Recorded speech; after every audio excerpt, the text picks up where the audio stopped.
জন্ম 1863 সালে। 1902 সালে তিনি পরলোক গমন করিয়াছিলেন। তিনি জীবনে 39 বছরে অনেক কিছু করে গেছেন ভারতবর্ষ তথা সকল জাতির মানুষের জন্য। তিনি একজন সর্বশ্রেষ্ঠ দার্শনিক ছিলেন। তিনি একজন সন্ন্যাসী, তিনি একজন ফকির, তিনি একজন সঙ্গীতজ্ঞ, তিনি একজন সঙ্গীত শিল্পীও ছিলেন। তিনি রামকৃষ্ণ মিশন ও মঠ প্রতিষ্ঠাতা করেন 1897 সালে। ভারতবর্ষের জাতীয়তাবাদ সৃষ্টিকারী, ভারতবর্ষের সকল ধর্মের মানুষকে তিনি এক হয়ে চলা বলা, দেশকে এগিয়ে নিয়ে যাওয়ার কথা তিনি বলতেন। বাল্যবিবাহ রোধ তিনি শুরু করেন। আমেরিকার শিকাগো শহরে 1899 সালে বিশ্ব ধর্মের মহাসম্মেলনে তিনি ভারতের প্রতিনিধিত্বও করেন এবং সভাটি তিনি পরিচালনাও করেন। এই সভায় তিনি ভারতের জাতীয়তাবাদের কথা, সকলকে একসাথে নিয়ে বলার কথা তিনি বলতেন। সেই মহাপুরুষ স্বামী বিবেকানন্দর আজ 161তম জন্মদিন পালন হচ্ছে সারা রাজ্য তথা ভারতবর্ষের বিভিন্ন জায়গায়। সারা রাজ্যের সাথে তাল মিলিয়ে আজ আখেরিগঞ্জ অঞ্চল তৃণমূল কংগ্রেস কমিটির উদ্যোগে মহাসমারোহে আজকে স্বামী বিবেকানন্দর 161তম জন্মদিন পালন করা হলো।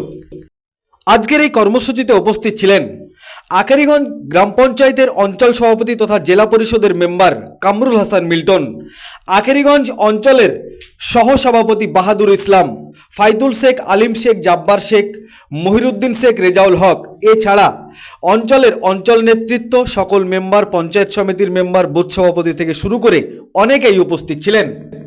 তিনারা সংবাদ মাধ্যমকে কি জানিয়েছেন বিস্তারিত শোনাবো আপনাদের। এই ভিডিওটি যিনারা দেখছেন চ্যানেলটি লাইক করবেন, শেয়ার করবেন আর সাবস্ক্রাইব করবেন। আই লাভ মাই ইন্ডিয়া, মেরা ভারত মহান। আজকে আমাদের যে কর্মসূচি সেটা অত্যন্ত গুরুত্বপূর্ণ।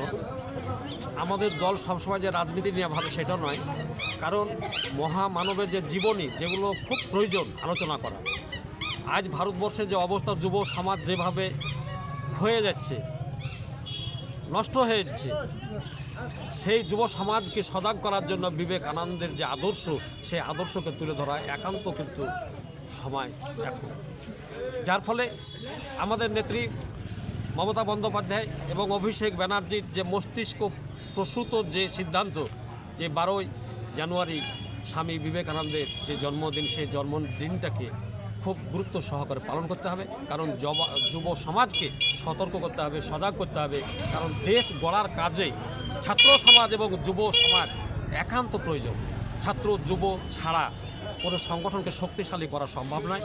যার ফলে যুব সমাজের যে আইকন স্বামী বিবেকানন্দ, তার যে জীবনী, তার যে আদর্শ, সেগুলো যুব সমাজের কাছে, ছাত্র সমাজের কাছে তুলে ধরা এবং সেই সমস্ত আদর্শগুলোকে পাথেয় করে দেশকে একটা ভালো জায়গায় পৌঁছে দেওয়া, এই যে সিদ্ধান্ত আমাদের নেত্রী, সেই নেত্রী সিদ্ধান্ত অনুসারে সারা পশ্চিমবঙ্গে এই দিনটিকে মহাসমারোহে পালন করা হচ্ছে যুব দিবস।